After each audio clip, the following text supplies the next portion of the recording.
आज हम लोग जानेंगे कि सॉकेट में 3 छेद या 5 छेद वाला ही सॉकेट क्यों बनाया जाता है। इसमें अगर हम देखेंगे तो इसमें एक साथ 3 ही यूज किए जाते हैं, एक ये और ये इसका, ये और ये इसका है।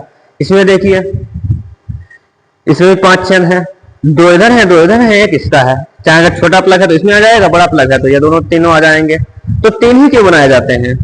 अगर मान लो बहुत कम एम्पियर का जो सॉकेट है उसमें तो 2 ही बनाए जाते हैं, लेकिन वो सुरक्षा की दृष्टि से सही नहीं होते हैं। 3 इसलिए बनाया जाता है सुरक्षा के लिए। सुरक्षा कैसी होती है तो इसमें देखिए जो राइट हैंड के 2 होते हैं, मानक अनुसार हमेशा राइट हैंड में ही फेज होता है। जो राइट हैंड है, जैसे मान लो इधर से ये राइट हैंड, इसे फेज होगा, इसमें राइट हैंड में फेज होगा। तो राइट हैंड में तो फेज होता है और लेफ्ट में होता है न्यूट्रल। और ये जो बड़ा छेद बने रहते हैं ये होते हैं अर्थ के। अर्थ जैसे कोई मशीन है, मान लो मोटर वगैरह पंखा है, उसमें बॉडी में करंट ना आ जाए तो हम उसकी बॉडी को क्या करते हैं, अर्थ वायर से जोड़ देते हैं। और जब हम इसमें सॉकेट में प्लग लगाते हैं तो अर्थ वायर क्या होता है, इससे जुड़ जाता है। और ये जुड़ा होता है घरों में जाके कहीं पे जो अर्थिंग होती है वहां पे जाके जुड़ा होता है।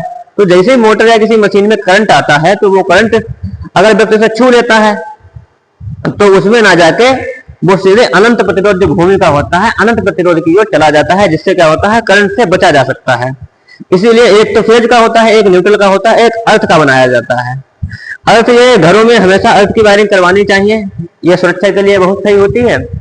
घरों में कहीं ना कहीं अर्थ का एक लगा होता है जिससे, और जो वायरिंग होती है उसमें अर्थ का वायर साथ में चलता है।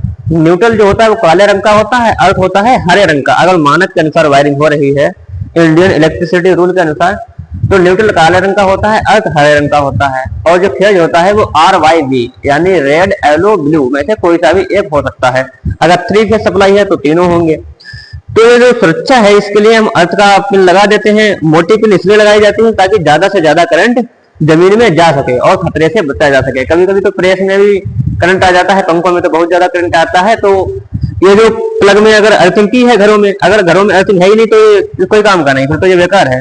अगर घरों में अर्थ की वायरिंग की हुई है तो जैसे प्लग इसमें लग जाएगा तो क्या हो जाएगी, इसकी बॉडी जो है वो अर्थ से जुड़ जाएगी और उसमें करंट अगर आएगा भी तो भी मनुष्य को झटका नहीं लगेगा, वो करंट सीधे जमीन में चला जाएगा। इसलिए हमें या तो सॉकेट को 3 पिन लगाते हैं या 5 लगा देते हैं। कोई कोई प्लग जो होता है बड़ा होता है तो नीचे से आ जाता है। इसमें देखिए अगर कोई बड़ा प्लग है 5 एम्पीयर से अधिक का है तो ये 3 प्रयोग करेंगे, अगर छोटा प्लग है 5 एम्पीयर से कम का तो इसमें प्रयोग कर लेंगे हम। ये बड़ा बोर्ड है जो 15 एम्पीयर तक की मोटर को चला देता है, और ये हल्का सॉकेट है 5 एम्पीयर का।